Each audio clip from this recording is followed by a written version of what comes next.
Download aplikasi Tarbiyah Sunnah di handphone Anda. Tersedia di Google Play dan App Store. Assalamualaikum warahmatullahi wabarakatuh. Innal hamdalillah hamdan katsiran tayyiban barakan fih kama yuhibbu rabbuna wa yardah. Asyhadu an la ilaha illallah wahdahu la syarika lah. Wa asyhadu anna Muhammadan abduhu wa rasuluhu la nabiyya ba'dah. Qala Allah Ta'ala fi kitabil karim, a'udzu as-sami'il 'alim minasy syaithanir rajim.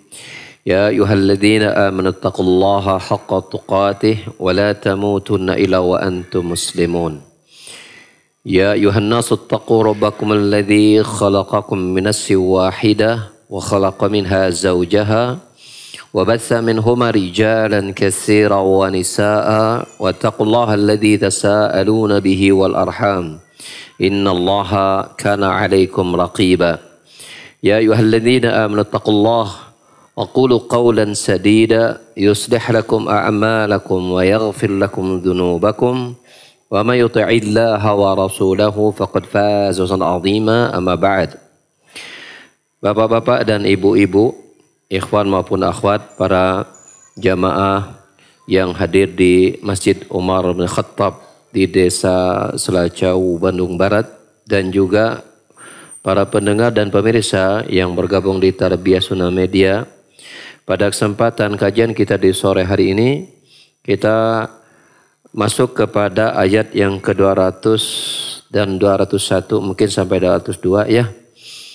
Dari surah Al-Baqarah, di mana Allah Ta'ala berfirman, a'udzubillahi minasyaitonir rajim, fa idza qadaitum manasikakum fadhkurullaha kadzikrikum aba'akum aw ashadda dzikra.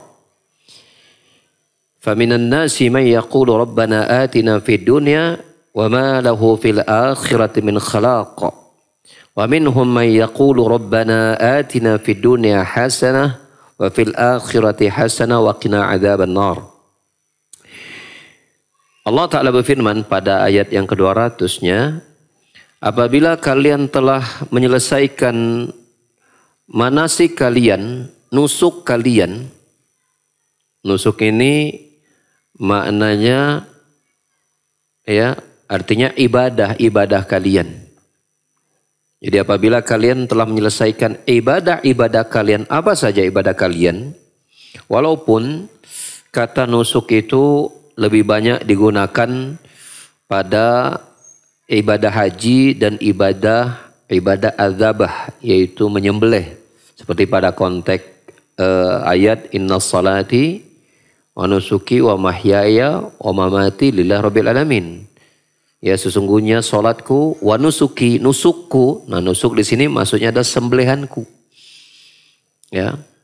Sehingga lafaz nusuk itu digunakan seringnya pada konteks ibadah haji dan ibadah kurban. Walaupun makna umumnya arti nusuk itu artinya berbagai macam ibadah.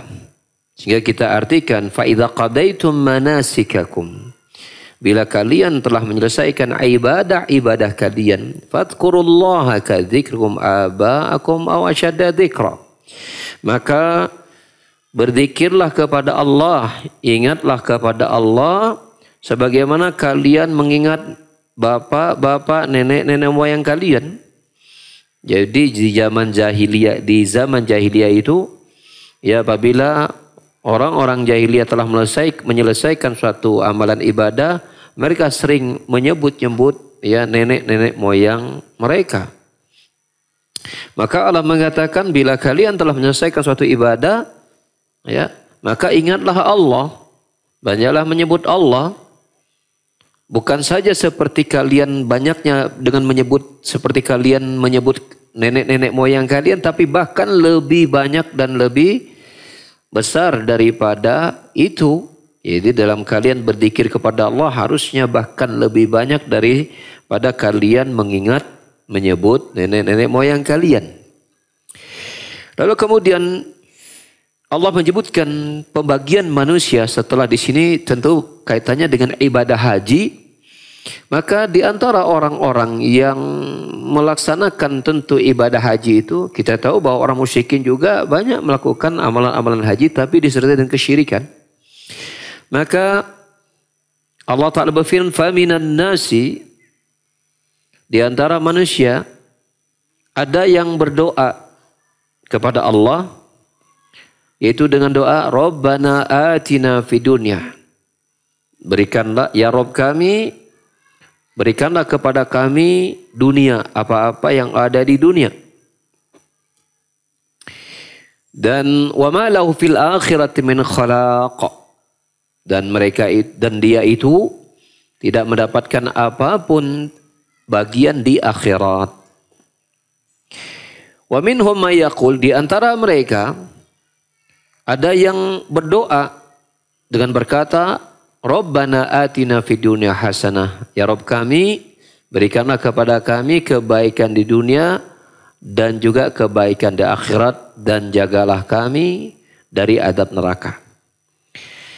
Maka pada ayat ini ya Allah Subhanahu wa taala mengingatkan manusia setelah mereka melaksanakan ibadah, ya, baik di sini konteksnya adalah ibadah haji ataupun kurban ataupun yang lainnya, untuk mereka itu mengingat Allah Subhanahu wa taala. Karena li'anal insan idza fariqa min al-ibadah qad yaghfalu an dzikrillah.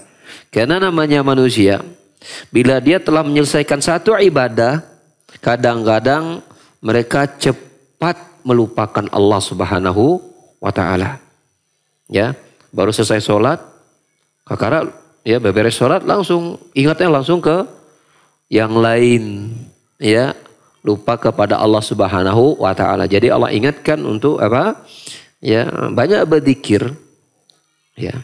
Sebagaimana faida farata fansab wa ila rabbika farghab.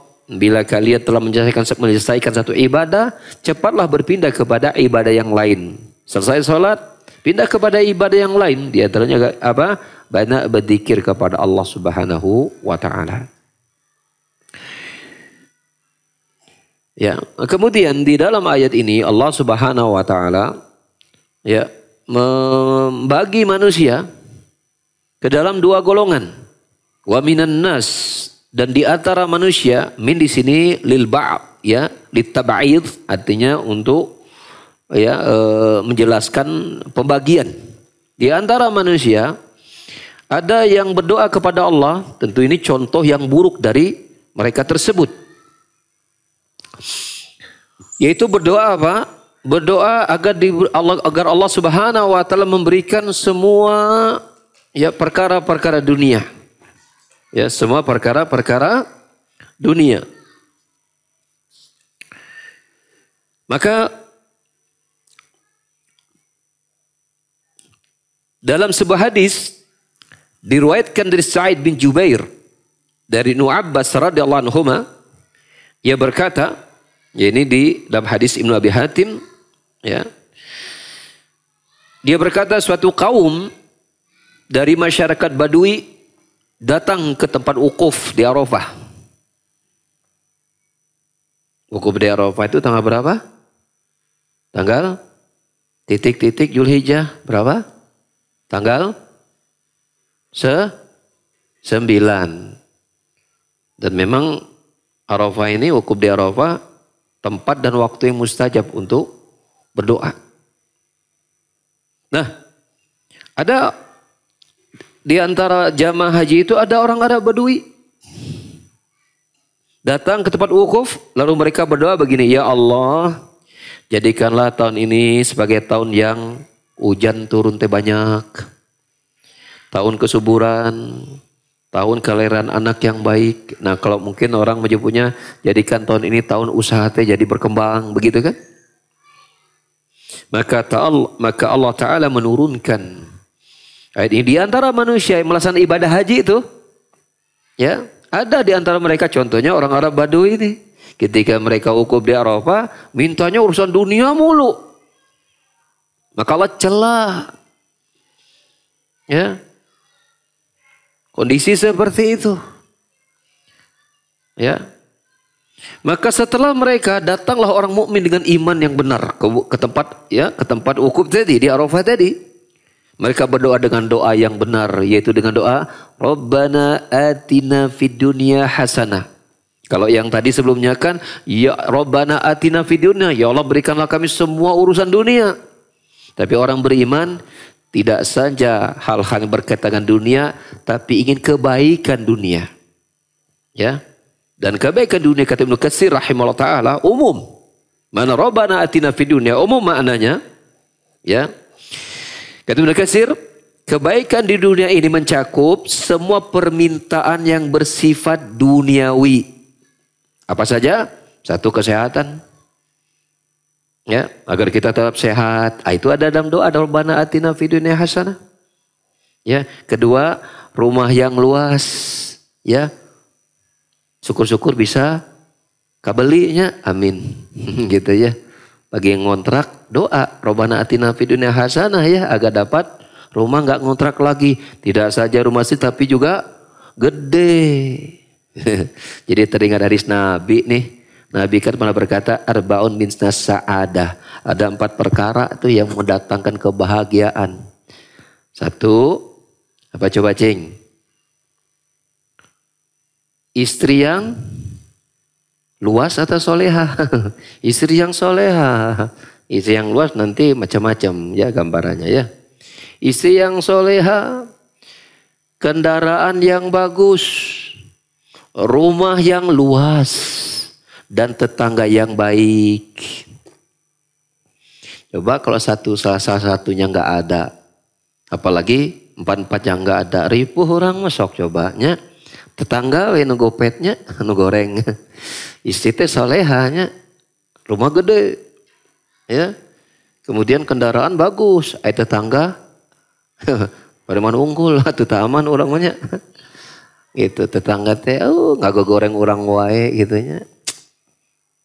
Enggak betah kita tinggal di situ. Apalagi tetangganya buruk, rumah sempit. RS tilu. Rumah susah sekali. Sujud mungkin gitu ya. Sujud oke susah gitu.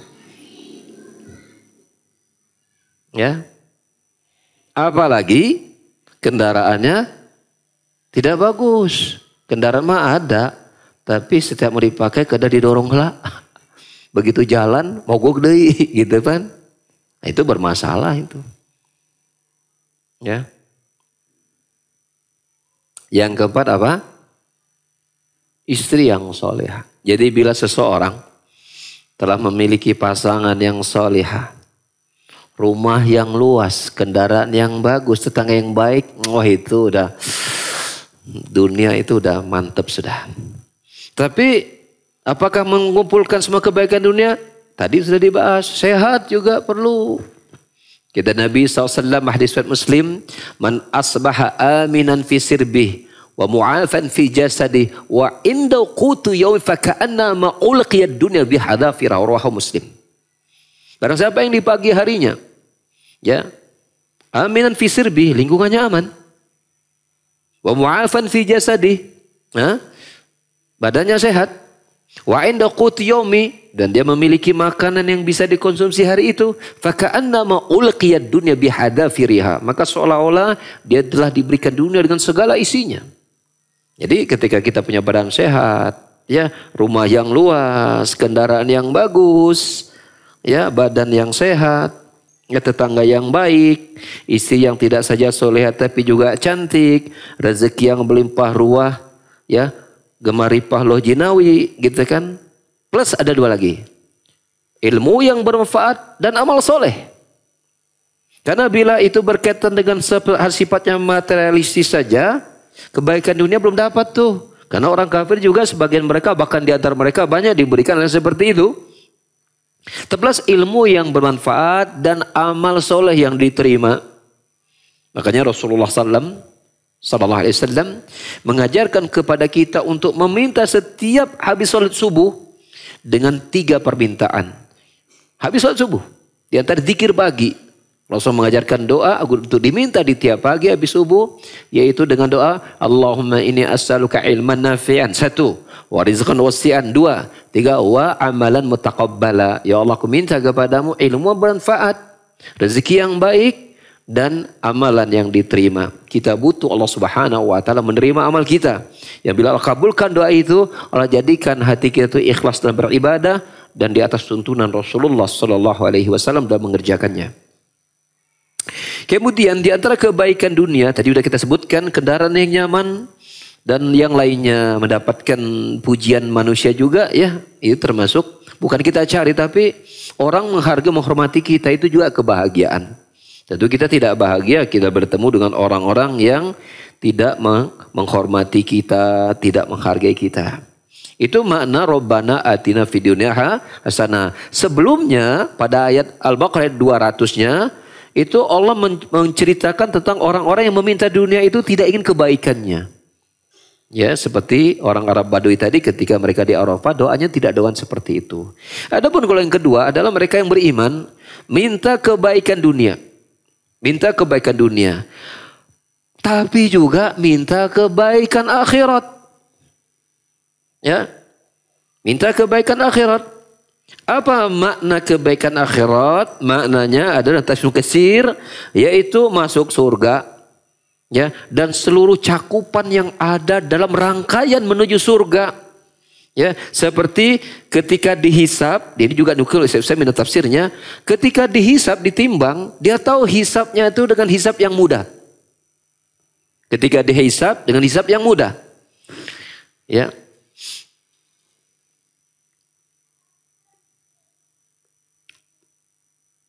Jadi ketika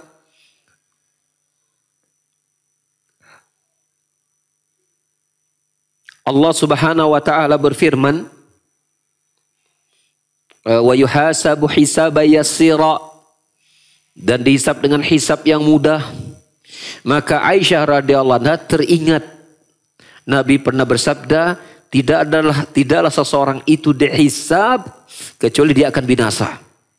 Kecuali dia akan binasa. Ya.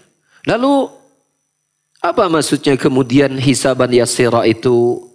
Ya, maka maksudnya hisaban yassira itu hisab untuk orang beriman, yaitu dihisabnya itu dengan hisab yang mudah. Ya, dihisab dengan hisab yang mudah. Ya. Realitanya begini. Ya. Orang mukmin itu datang di hadapan Allah Subhanahu wa taala, ya, lalu Allah berkata kepadanya, amil takada fi yaumi kada. Engkau telah melakukan dosa itu ini itu dan di hari ini di hari itu. Nah, si hamba ini mengakui, ya, betul ya Rabb, betul. Ini dosa yang saya lakukan di tempat ini, di hari ini, di waktu ini, betul gitu kan. Dan tentu ketika Allah telah menuduhkan dia melakukan amalan dosa, ini orang mukmin ini, maka si hamba mukmin itu mungkin merasa sedih. Tapi apa perkataan Allah kepada orang beriman ini? Qad satartuha 'alaika fid dunya wa ana aghfiruha lakal yaum. Semua tuh perbuatan dosa-dosa itu, ya, di hari ini, tempat ini, di waktu ini, semuanya ketika engkau melakukan itu di dunia aku tutupi. Tidak ada yang tahu. Kata Allah, Allah tidak buka amalan dosa manusia itu. Ya, makanya di antara bentuk rahmat Allah Subhanahu wa taala adalah apa? Allah tidak membongkar dan membuka kebusukan hati kita. Allah tidak menampakkan ya dosa-dosa yang kita sembunyikan di hadapan manusia. Kalau sana setiap dosa itu bisa mengeluarkan bau, tidak ada orang yang mau dekat dengan kita. Ya, seorang ulama dari kalangan tabi'in, kalangan tabi'in bahkan afan. Ya, itu bernama Muhammad bin Al-Wasi'. Muhammad bin Al-Wasi'. Dia pernah berkata, "Lau kana lidzunuba rihan, ma qaddartum an tadnu minni ya minnatniha." Kalau seandainya dosa itu bisa mengeluarkan bau, maka maqaddartum antadanu minni, maka kalian tidak akan sudi mau duduk dekat-dekat denganku. Mendekati kalian gak akan mau. Minnatni rihi, saking busuknya baunya dosaku tersebut. Padahal dia seorang ulama, doanya mustajab. Tapi apa? Masih menyadari dan masih mengakui dirinya banyak dosa. Padahal ulama wara, berhati-hati berbuat maksiat. Ya. Tapi tentulah ketika seorang ulama ahli ibadah, apalagi di kalangan tabi'in, dosa ketika melakukan dosa itu bukan seperti kita. Mereka memandang dosa kecil seperti dosa besar, seperti batu akan menimpa dari atas menuju kepala mereka. Adapun orang-orang yang hatinya keras, memandang dosa itu seperti lalat yang nempel di hidung kemudian ditepis, udah nggak ada masalah begitu. Tapi tidak dengan orang-orang hatinya bersih, termasuk dari kalangan para sahabat tabi'in, mereka memandang harta dosa kecil itu seperti dosa, seperti batu akan menimpa kepala mereka. Nah, Allah Subhanahu wa taala di hadapan orang mukmin ketika dia telah mengaku dosa-dosanya, qad satartuha 'alaika fid dunya, sungguh semua dosa-dosamu itu telah aku tutupi di dunia. Wa ana aghfiruha lakal yaum, dan hari ini kata Allah, aku ampuni semua dosa-dosamu. Ya. Walihada qala Nabi sallam, oleh karena itu, man nuqisha al-hisabu 'udziba, barang siapa yang kemudian dia dihisab, maka dia akan diadab. Ya, Aisyah berkata, ya Rasulullah, alaihissallahu yaqul fasawfa yuhasabu hisaba yasira. Lalu ya Rasulullah, Aisyah berkata, istri Rasul berkata, ya Rasulullah, bagaimana dengan firman Allah Subhanahu wa taala bahwa mereka itu akan dihisab dengan hisab yang mudah? Maka kata Nabi SAW, dalika al-arad. Maksudnya dihisab dengan hisab yang mudah itu apa? Hanya diasong saja oleh Allah. Kamu ngaku enggak ini dosa? Hanya antara dia dengan Allah Subhanahu wa taala saja. Tidak ada orang yang melihatnya.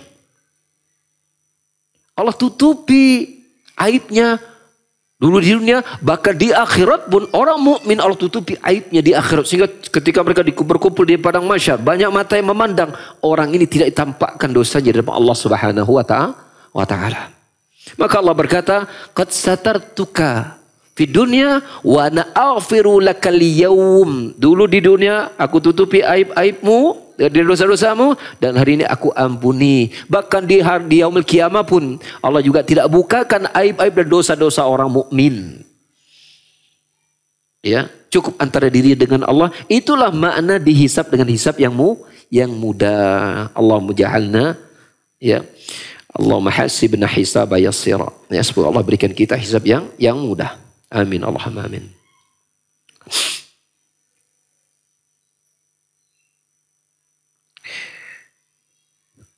Inilah rangkaian makna kebaikan di akhirat. Sebelum dia masuk surga, seseorang itu melihat dia dihisab dengan hisab yang mudah, dia sudah berbahagia. Ya, dia mendapatkan ternyata timbangan amal kebaikannya lebih banyak daripada dosanya, dia sudah berbahagia. Dia mendapatkan naungan di saat manusia merasakan kepanasan, dia sudah berbahagia. Kita tahu ada 7 golongan manusia. Ya, di hari kiamat, yang di saat manusia-manusia yang lain berkumpul di padang mahsyar dalam keadaan telanjang, tidak berkhitan, tidak beralas kaki, dan tidak bawa apa-apa. Allah dekatkan matahari dengan jarak yang dekat sehingga merasa merasakan kepayahan dan kepanan luar biasa. Untuk 7 golongan manusia ini apa? Allah lindungi mereka. Allah berikan naungan yang tidak ada perlindungan hari itu kecuali pun Allah Subhanahu wa taala. Sab'atun yudhilluhumullahu fi dhilli yauma la dhilla illa dhilluh. Dan 7 golongan manusia yang akan mendapatkan naungan perlindungan Allah di padang mahsyar dari kiamat, yang tidak ada naungan hari itu kecuali Allah saja. Ya, itu pertama al-imamul adil, imam yang adil. Yang kedua, ya rajul qalbu mu'allaqun bil masajid. Yang kedua, seseorang yang hatinya itu terikat pada masjid, betah di masjid, ingin selalu dekat di masjid, ingin beribadah di masjid, berzikir di masjid, baca Quran di masjid. Pokoknya masjid itu menjadi sesuatu yang ngangenin kalau ke bahasa kita sekarang. Betul-betul ingin kembali dan kembali ke masjid, betah di masjid. Tentu ke masjidnya bukan untuk numpang tidur saja, bukan tidur nggak boleh, tapi karena ingin menikmati ibadah-ibadah yang ada di masjid. Apalagi kalau masjidnya Masjidil Haram, ya, pahalanya 100.000 kali lipat. Di Masjid Nabawi 1000 kali lipat. Makin betah itu. Ya, makin betah. Yang ketiga apa? Syabun nasya fi ibadatillah. Itu pemuda yang tumbuh dan beribadah kepada Allah. Yang keempat, rajulani tahaba fillah, istama alaihi wa tafarraqa alaihi. Itu dua orang yang saling mencintai karena Allah, bertemu dan berpisahnya karena Allah. Yang kelima, rajulun da'atu imra'atun data jamal wan wansib fayaqul inni akhafullah. Kelima, ada seseorang laki-laki yang digoda oleh seorang wanita yang cantik dan penuh kedudukan, lalu dia menolak dengan berkata, sungguhnya aku takut kepada Allah. Yang keenam, rajulun tasaddaqa bisadaqatin fa'akhfa hatta la ta'lama shimalu ma tunfiqu yaminuh. Ya, seseorang yang bersedekah dengan sebuah sedekah, lalu kemudian dia sembunyikan sedekahnya sampai-sampai tangan kirinya tidak mengetahui apa yang diinfakkan oleh tangan kanannya. Saking dia sembunyikan infak dan sedekahnya, tidak ada yang tahu kecuali hanya Allah Subhanahu wa taala saja. Tidak ada yang tahu. Orang terdekatnya nggak ada yang tahu. Jangankan istrinya, ya, tangan kirinya pun saking tersembunyikan dia bersedekah, sampai-sampai tangan kiri pun tidak mengetahui apa yang telah diinfakkan oleh tangan kanan. Saking dia menyembunyikan sedekahnya. Tidak ada yang tahu, tapi Allah tahu. Yang ketujuh adalah seseorang, ya, warajul dzakaral khaliyan fafadat aina. Yang ketujuh ada seseorang yang mengingat Allah dalam keadaan menyendiri, bersembunyi, tidak ada orang yang tahu. Kemudian sambil berzikir dia ingat Allah, dia ingat dosa-dosanya, meneteslah kedua air matanya. Ini 7 golongan manusia yang Allah Subhanahu wa taala akan lindungi mereka di hari kiamat. Nah, orang mukmin, ya, ketika berdoa Rabbana atina fid dunya hasanah wa fil akhirati hasanah, kebaikan akhirat di antaranya apa? Melihat dia dapat dilindungi di naungan itu, dia berbahagia. Itu termasuk kebaikan akhirat. Dan tentu puncaknya apa? Dia masuk surga Allah Subhanahu wa taala. Apalagi surganya dapat yang paling bagus. Surga apa namanya? Firdaus. Jadi teringat Nabi pernah mengajarkan doa begini. Pernah bersabda begini. Idza sa'ada ahadukum al-jannah fas'alu firdaus fa inna al-jannah yaumal qiyamah. Jika salah seorang dari kalian ingin minta surga, mintalah firdaus. Karena dia adalah surga yang tertinggi di hari kiamat. Firdaus. Jadi Nabi itu tidak nyuruh sahabat doang untuk minta firdaus. Termasuk kita pun sebagai umatnya, ya, minta surga firdaus. Artinya, ya, bila seseorang di dunia mungkin punya nafsu, ambisi yang tinggi, ingin mencapai puncak kehidupan dunia, Nabi membalikkan. Ya, balikkan apa? Akhirat meminta yang paling tinggi mestinya dong. Kalau dunia engkau tinggi, kenapa urusan surga engkau pengen yang paling bawah? Minta yang paling tinggi. Giliran dunia pengen yang paling atas, giliran surga kan baiklah surga paling bawah. Oke, no penting mau masuk surga. Lah, enggak begitu. Nabi enggak mengajarkan umatnya untuk apa? Untuk optimisnya dalam urusan dunia saja, tapi akhirat mesti harus lebih optimis lagi, mendapatkan yang terbaik. Kalau minta itu minta yang tertinggi, surga, minta firdaus. Jangan minta dunia yang tertinggi tapi untuk akhir minta yang biasa-biasa saja. Enggak, minta yang terbaik, minta firdaus kata Rasulullah sallallahu alaihi wasallam. Tapi Pak Ustadz, itu kan para sahabat, para ulama, orang alim. Saya kan orang biasa-biasa saja. Apa pantas saya doa ke itu sama Allah? Allahu akbar. Ya, Rasulullah sallam tidak mensyaratkan. Yang boleh doa itu mah kalau anak kiai saja. Ya, anak ulama, orang rajin ke masjid. Ya, orang yang pinter. Enggak. Siapa aja boleh minta surga firdaus. Ya. Bila Allah Subhanahu wa taala mengabulkan doa itu.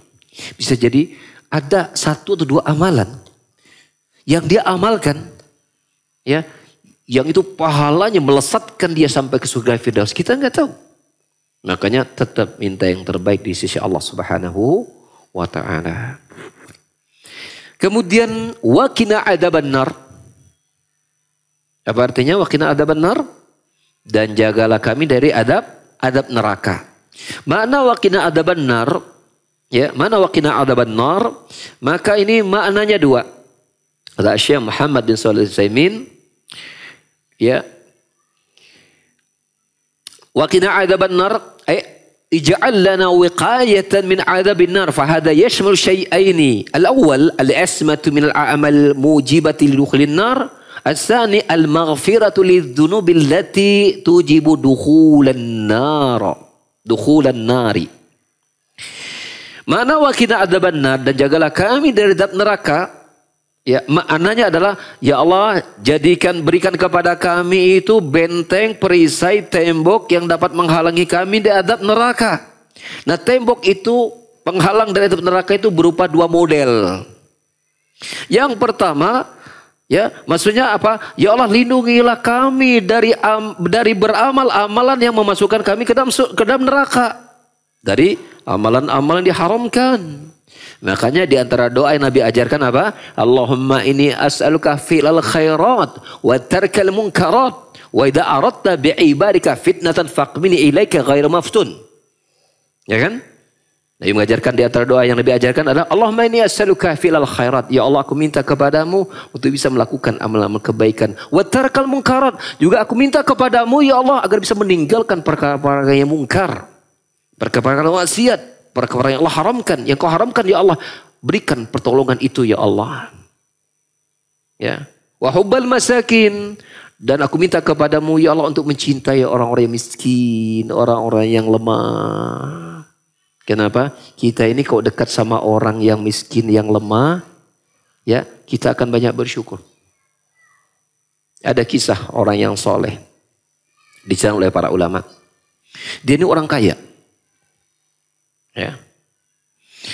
Ketika aku berkumpul dengan orang-orang yang kaya, aku merasa tidak ada apa-apanya. Ya kan? Tapi ketika aku berkumpul dengan orang yang biasa-biasa, aku merasa kekayaanku luar biasa, betapa banyaknya Allah telah berikan kepadaku harta. Bersyukur mudah. Ya, ketika kita diberikan kelebihan, justru bergaul dengan orang yang kurang, bersyukur kita tambah tinggi.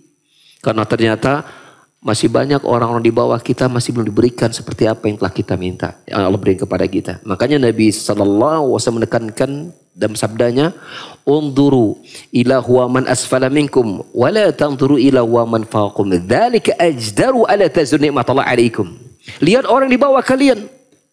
Jangan melihat orang di atas kalian. Dengan itu kalian akan lebih pantas untuk melihat bahwa nikmat Allah telah banyak diberikan kepada kalian. Betul. Jadi kalau kita selalu mandang ke atas, ya, kita baru punya motor, melihat yang punya mobil. Punya mobil, lihat orang lebih bagus mobilnya. Ya kan?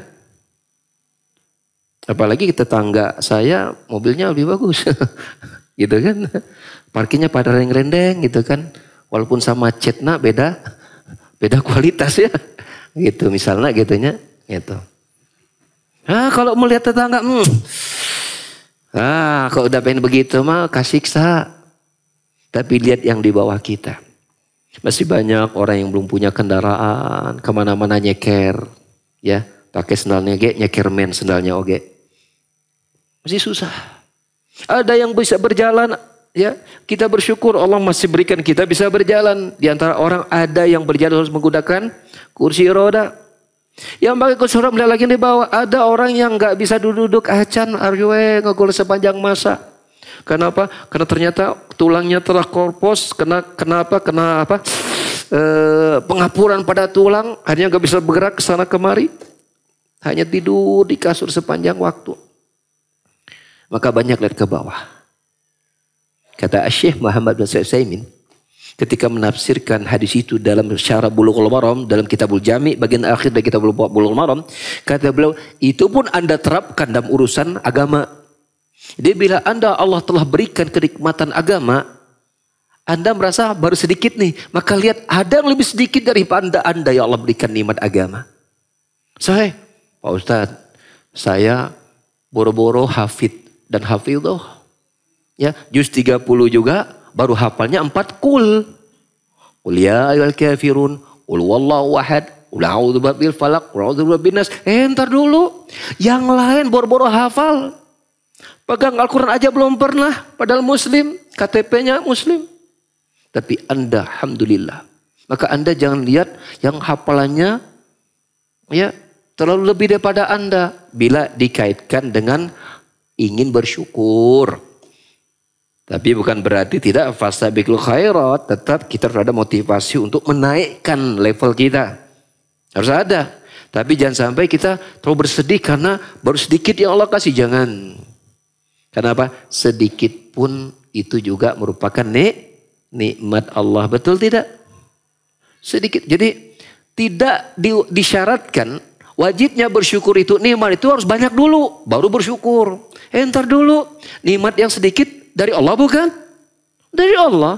Maka sedikit pun nikmat ya yang Allah berikan wajib disyukuri. Maka Ibnu Qayyim rahimahullah taala menyebutkan di antara kiat agar mudah bersyukur apa itu? Besarkan nikmat yang kecil. Bayangkan dia nikmat yang besar.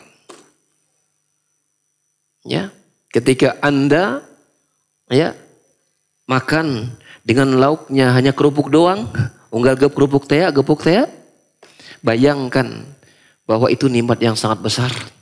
Dari bunyinya Anda membayangkan Anda menggigit mungkin udang goreng. Ya, bayangkan ini besar. Besarkan nikmat yang kecil. Bila seseorang ya telah bisa mengatasi ya dan mengendalikan rasa syukurnya ketika merasakan nikmat yang kecil, maka mudah baginya untuk bersyukur pada nikmat yang lebih besar yang Allah berikan kepada dirinya. Ya. Maka seorang mukmin ketika dia berdoa Rabb waqina adzabannar, ya yang pertama ya yaitu Allah lindungi dia dan melakukan amalan-amalan yang membawa dia kepada neraka. Berupa apa? Perkara-perkara yang Allah haramkan. Mana waqina adzabannar yaitu apa? Diampuni dosa-dosanya. Dosa iya, tapi Allah ampuni. Ya. Allah ampuni, tidak saja Allah tutup tapi Allah hapuskan. Itu pun mana waqina adzabannar. Bisa jadi di saat seseorang meninggal, masih amalan apa? Amalan baiknya mungkin belum bisa mengimbangi amalan buruknya. Tapi ketika dia berdoa waqina adzabannar, doa itu menghasilkan ya Allah juga ampuni dosa-dosa yang masih ada walaupun belum bisa dibayar dengan amalan baiknya. Jadi betapa kita sangat butuh doa-doa yang seperti ini. Rabbana atina fid dunya hasanah wa fil akhirati hasanah wa qina adzabannar. Dulu saya sebelum tahu tafsir ayat doa ini, saya pikir wa qina adzabannar masuk surga, ya udah enggak masuk neraka gitu kan? Ternyata enggak. Maksud waqina adzabannar dan jauhkanlah kami dari adab neraka, maksudnya tadi ya ketika kita dijaga dari melakukan perbuatan dosa, karena dosa lah yang membuat kita masuk neraka kan, sehingga Allah jauhkan kita dari melakukan perbuatan-perbuatan yang Allah haramkan. Kedua, kalaupun masih ada perkara Allah haramkan kita kerjakan, manusia kan, maka dengan doa itu Allah akan apa? Hapuskan itu dari catatan amal kita. Mungkin Allah jadikan apa? Kita banyak beristighfar, banyak bertobat. Betul. Banyak istighfar, banyak taubat. Allah akhirnya hapuskan dosa-dosa kita tersebut. Ya. Dan di ayat Al-Baqarah 202-nya Allah ya berfirman, Ulaika lahum nasibum mimma kasabu wallahu sari'ul hisab. Mereka itulah orang-orang yang akan mendapatkan bagian dari apa yang mereka usahakan. Ya, itu tafsirnya bisa orang-orang tadi yang minta dunia semua tanpa ada kebaikan sama sekali. Bisa juga orang mukmin yang tadi minta kebaikan dunia dan akhirat dan dijaga dari api neraka. Namun yang lebih kuat adalah pada poin untuk orang yang beriman.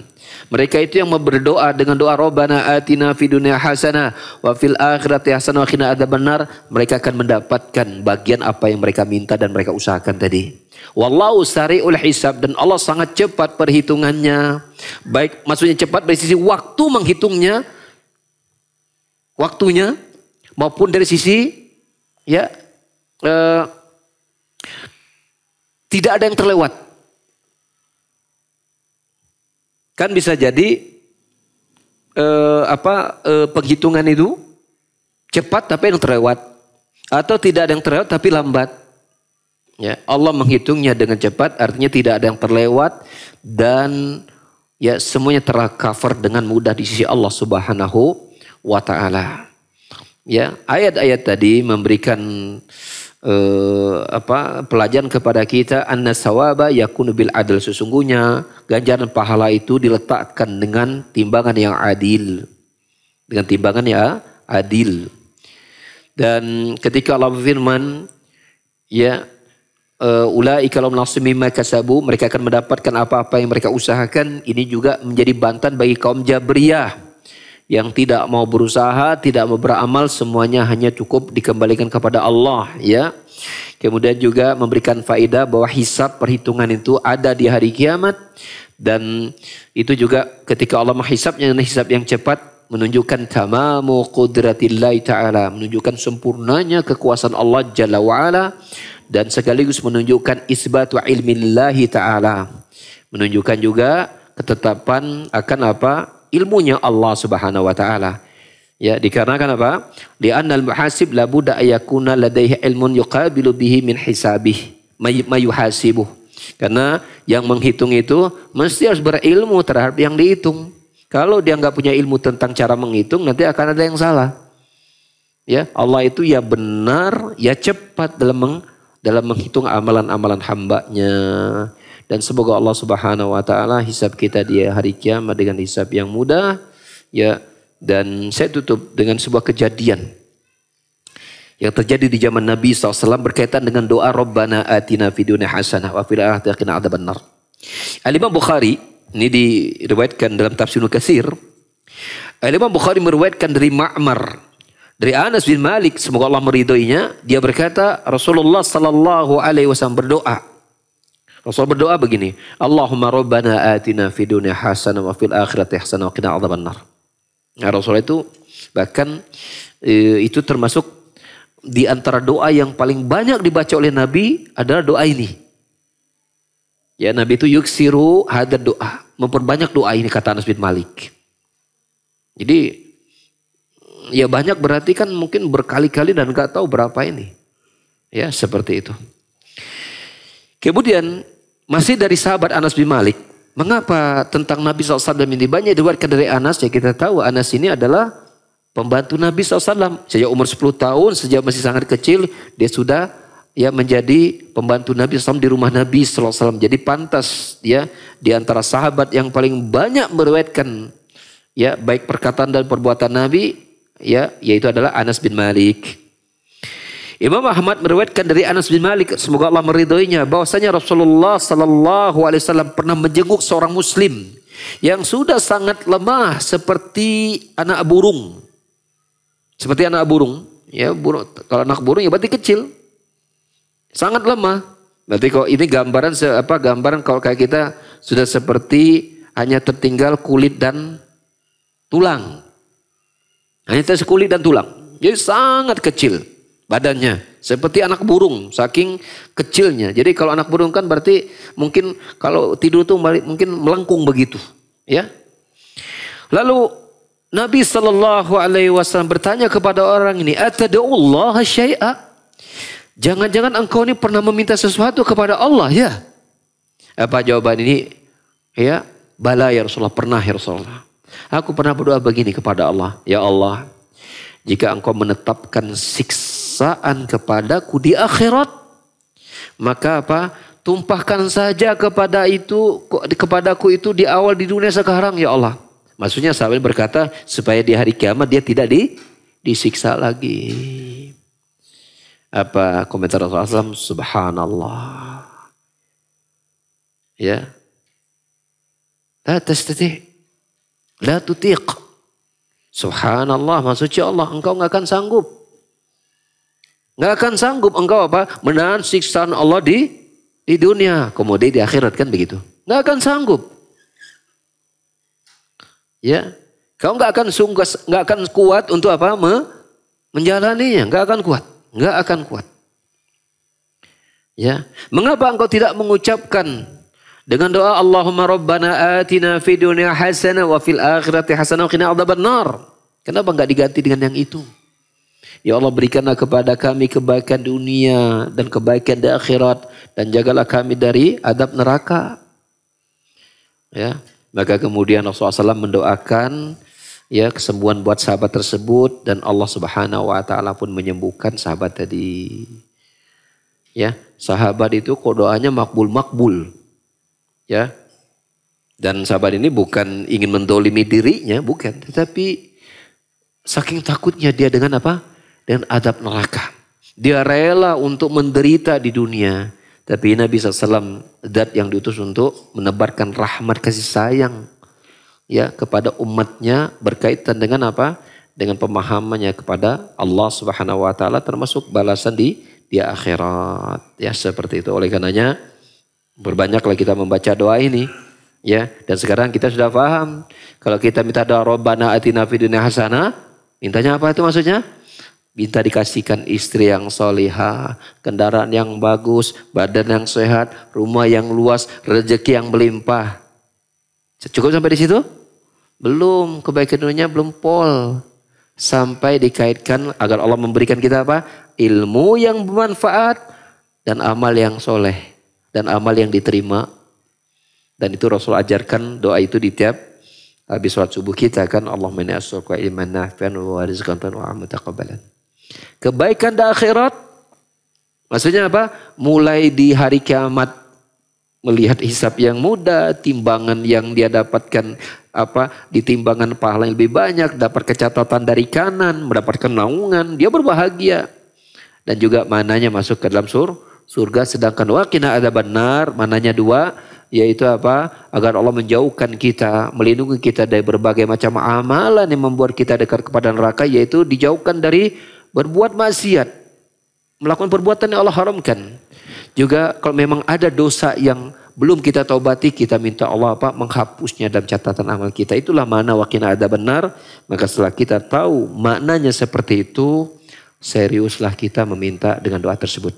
Dan Nabi nggak main-main. Kita tahu dia adalah sosok yang maksum, terjaga dari berbuat dosa, tapi sangat rajin membaca doa itu. Rasul sallallahu alaihi wasallam rajin meminta doa itulah kita. Masa kita mintanya nggak rajin? Udah nggak rajin, jarang-jarang, nggak serius lagi. Mulutnya Rabbana atina fid dunya, pikirnya tentang ke mana? Hatinya tidak hadir. Sementara Rasul bersabda, ya, yastajibu inna Allah la yastajibu doa minal abdi. Ya, saya lupa redaksi begini. Doa itu akan senantiasa dikabul bila tidak dari hati yang lalai. Min qalbin la ghafilin lahin. Ya, selama hati itu hadir, memintanya sungguh-sungguh, tidak kemana-mana pikirannya, maka doa itu mudah dikabul. Ya, mudah dikabul. Jadi pelajari adab-adab berdoa, dan di antara doa yang ajaib adalah doa ini, Rabbana atina fid dunya. Ada seorang ustadz, saya tutup dengan menukil perkataan seorang ustadz ya. Beliau ditanya, Ustadz, apa doanya ketika saya mengalami ini dan itu, sementara saya tidak hafal doanya bahasa Arab, saya juga nggak bisa. Sementara berdoa itu pakai bahasa Arab kan lebih bagus. Apalagi pakai Quran hadis. Maka si Ustadz ini menjawab, mentok-mentoknya baca doa Rabbana atina fid dunya hasanah. Karena kita apalagi kita bacakan tafsir Ibnu Katsir. Mana Rabbana atina fid dunya hasanah itu semua berbau kebaikan dunia plus ilmu dan amal soleh. Semuanya deh. Tinggal kita serius nggak minta. Rabbana atina fid dunya, mudah utang lunas.